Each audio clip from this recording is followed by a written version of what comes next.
শহীদ রহিজউদ্দিনকে হত্যা করেছে, নির্মমভাবে হত্যা করেছে। আসলে মধ্যযুগীয় কায়দায় তাকে নির্মমভাবে তাকে হত্যা করেছে। সবচেয়ে বড় দুঃখজনক বিষয় হলো মানুষ মৃত্যুবরণ করার আগে, ফাঁসির মঞ্চে যাওয়ার আগেও কিন্তু মানুষ যখন কোনো কিছু চায় তখন তার আশা পূরণ করা হয়।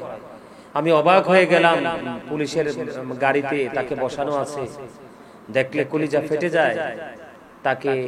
তার সামনে পানি দেওয়া হলো, কিন্তু পানি সে খাওয়ার জন্য যখন আগ্রহ পোষণ করলো, তার সামনে থেকে পানির বোতলটা ছিনিয়ে এনেছে। আসলে এটা ইয়াজিদের প্রেতাত্মা ছাড়া আমি আর কিছুই বলতে পারি না।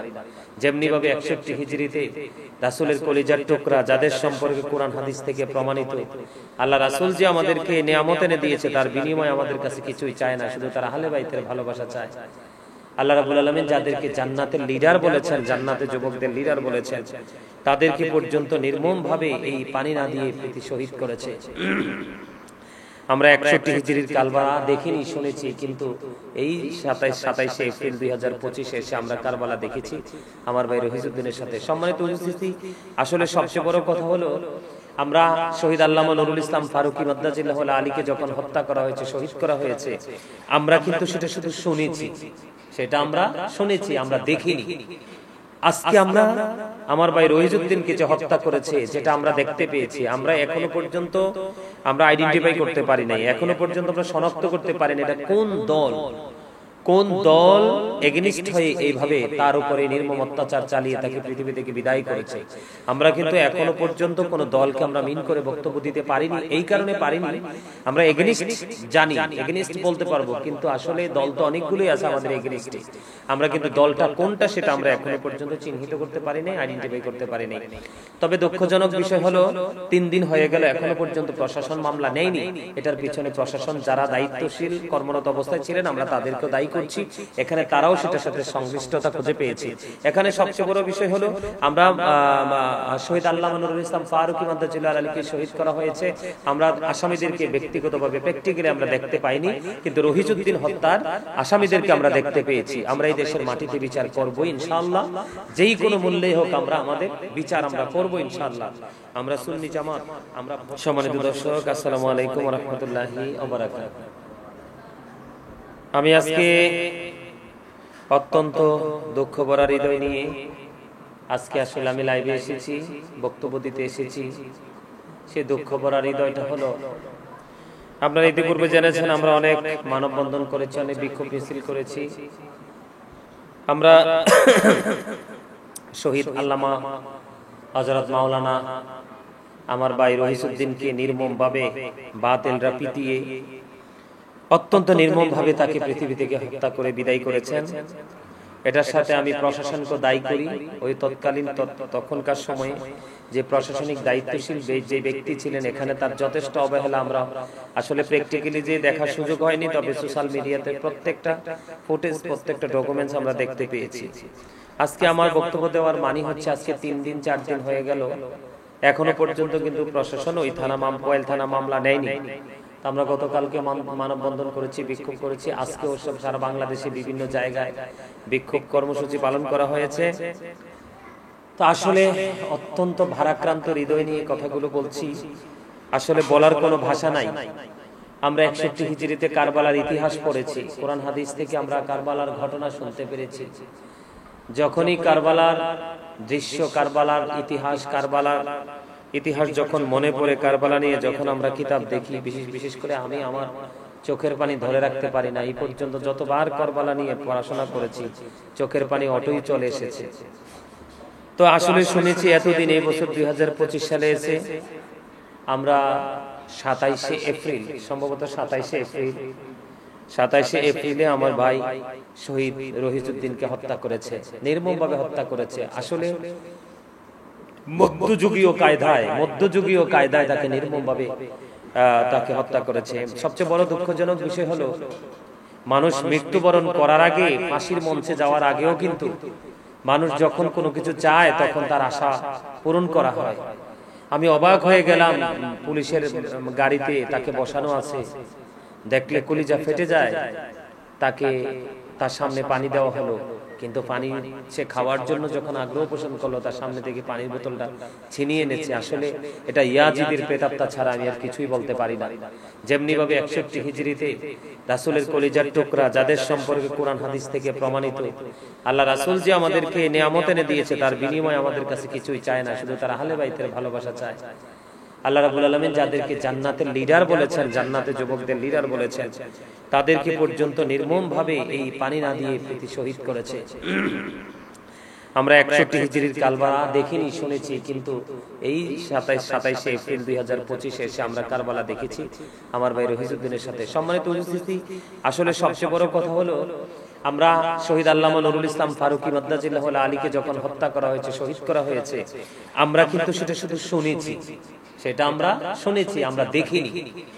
আজকে আমরা আমার ভাই রহিজউদ্দিনকে যে হত্যা করেছে, যেটা আমরা দেখতে পেয়েছি, আমরা এখনো পর্যন্ত আমরা আইডেন্টিফাই করতে পারি নাই, এখনো পর্যন্ত আমরা শনাক্ত করতে পারি না এটা কোন দল এগেনিস্ট হয়ে এইভাবে তার উপরে নির্মম অত্যাচার চালিয়ে তাকে পৃথিবী থেকে বিদায় করেছে।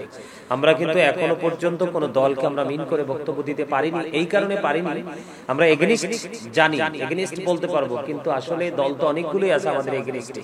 আমরা কিন্তু দলটা কোনটা সেটা আমরা এখনো পর্যন্ত চিহ্নিত করতে পারি নাই, আইডেন্টিফাই করতে পারি নাই। তবে দুঃখজনক বিষয় হলো 3 দিন হয়ে গেল এখনো পর্যন্ত প্রশাসন মামলা নেয়নি। এটার পিছনে প্রশাসন যারা দায়িত্বশীল কর্মরত অবস্থায় ছিলেন, আমরা তাদেরকে দায়ী করছি। এখানে তারাও সেটার সাথে সংশ্লিষ্টতা খুঁজে পেয়েছে। এখানে সবচেয়ে বড় বিষয় হলো আমরা শহীদ আল্লামা নুরুল ইসলাম ফারুকী মাদ্দাজিল্লাহু আলীকে শহীদ করা হয়েছে, আমরা আসামিদেরকে ব্যক্তিগতভাবে প্র্যাকটিক্যালি আমরা দেখতে পাইনি, কিন্তু রহিজউদ্দিন হত্যার আসামিদেরকে আমরা দেখতে পেয়েছি। আমরা এই দেশের মাটিতে বিচার করব ইনশাআল্লাহ, যেই কোনো মূল্যেই হোক আমরা আমাদের বিচার আমরা করব ইনশাআল্লাহ। আমরা সুন্নি জামাত, আমরা ভদ্র, আমরা জেন্টেল, আমরা নমনীয়, আমরা মারামারি, কাটাকাটি, ভাঙচুর, জ্বালাও পোড়াইতে আমরা বিশ্বাসী নই। সম্মানিত দর্শক শ্রোতা, আজকেও শুনতে পেয়েছি আমার ভাই আব্দুল মুস্তাফা রহিম আল আজহারি সাহেব, ওনারা যখন ডিসি অফিসে, ডিসির কার্যালয়ে যখন তারা মিটিং করছিলেন, তখন আপনার হুট করে এসে বাহির থেকে নাকি তাদেরকে এসে ঘেরাও করে ফেলেছে মোটরসাইকেল দিয়ে, তাদের এই বক্তব্য বা তাদের আলাপ আলোচনাকে বানচাল করার জন্য।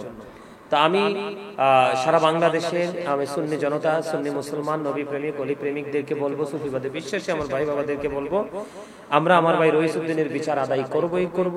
আমরা সেই বিচার আমরা আদায় করব, এটা আমাদের প্রত্যাশা, আমাদের রক্ত দিয়ে, জীবন দিয়ে হলো আমরা সেই বিচার আমরা আদায় করব।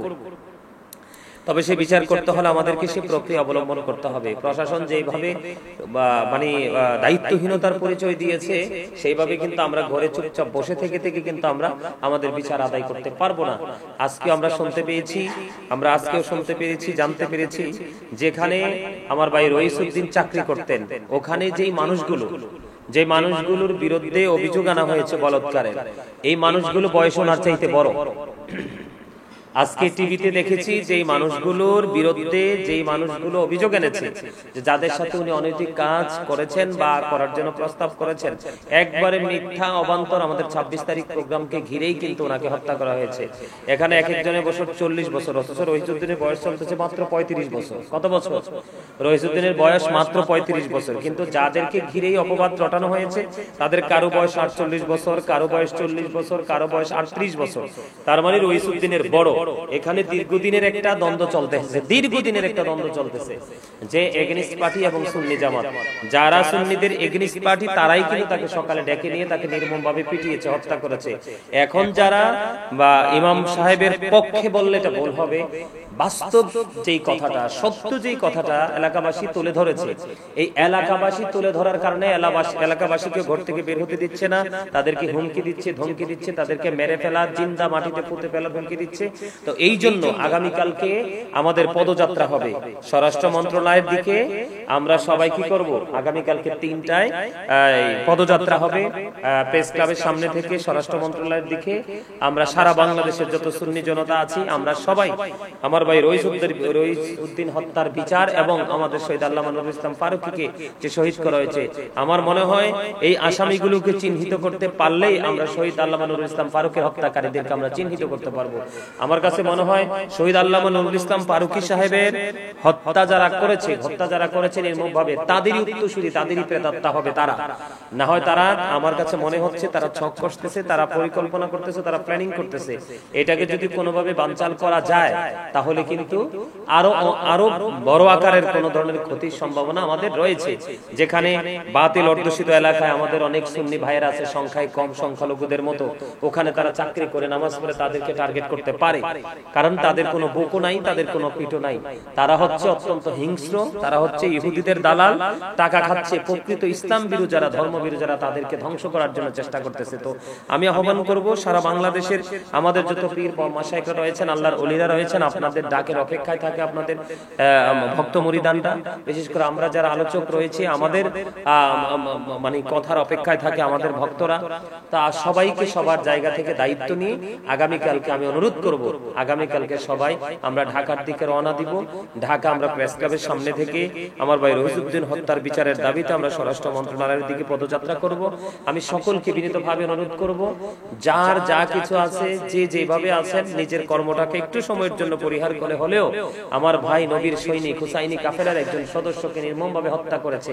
সম্মানিত দর্শক, আমরা কারবালার ইতিহাস পড়েছি কিভাবে নির্মমভাবে ইমাম হুসাইনকে শহীদ করা হয়েছে, ওনার সঙ্গীদেরকে শহীদ করা হয়েছে। ঠিক তারই পুনরাবৃত্তি আবার হয়েছে এই 2025-এ 27 এপ্রিলে। তা আমাদের এইরকম যেন আর করতে না পারে, বাতিলদেরকে আমরা উপযুক্ত শাস্তি দেব, সাজা দেব, সাজা দেওয়ার জন্য তাদেরকে বাধ্য করব। এখনো পর্যন্ত যারা শীর্ষস্থানীয় জায়গায় আছে তাদের কান পর্যন্ত বক্তব্য পৌঁছায় নাই, তাদের কান পর্যন্ত আমাদেরকে পৌঁছাইতে হবে। আমার ভাই রহিসউদ্দিনের হত্যার দাবিতে আমাদেরকে মাঠে নামতে হবে, ঐক্যবদ্ধ হতে হবে। আমি সর্বোপরি একটা কথা বলবো, আসলে আমরা ঘরে বসে থাকার সময় নাই, খানকায় বসে থাকার সময় নাই, নিজের দায়িত্বের অজুহাত দিয়ে ঘরে বসে থাকার, আড়ালে থাকার কোনো সুযোগ নাই। এখন সবাইকে মাঠে নামতে হবে। বাতিল ফেরকা যারা, শত্রু কিন্তু কখনোই দুর্বল হয় না, দুর্বল হয় না তারা, আর আমরাও তাদেরকে দুর্বল ভাবি না। আমাদের এক এক করে অনেককে আমরা হারিয়েছি। আমরা দেখেছি ইতিপূর্বে আমাদের অনেক আল্লাহর ওলিদের উপর হামলা করা হয়েছে। তো যাই হোক, আমি সবাইকে একটা অনুরোধ করব, আমার ভাই রহিজউদ্দিনের পরিবারের জন্য দোয়া করবেন, তাকে যেন আল্লাহ শহীদের মর্যাদা দান করে সেই দোয়া করবেন, এবং আমরা যেন তার বিচারটা যেন আমরা নিশ্চিত করতে পারি, তার বিচারের দাবিতে যা যা করণীয় আমরা যেন সবাই ঐক্যবদ্ধভাবে করতে পারি। আল্লাহ যেন আমাদেরকে সেই তৌফিক দান করে, এই প্রত্যাশা ব্যক্ত করে আমি আমার বক্তব্য শেষ করছি।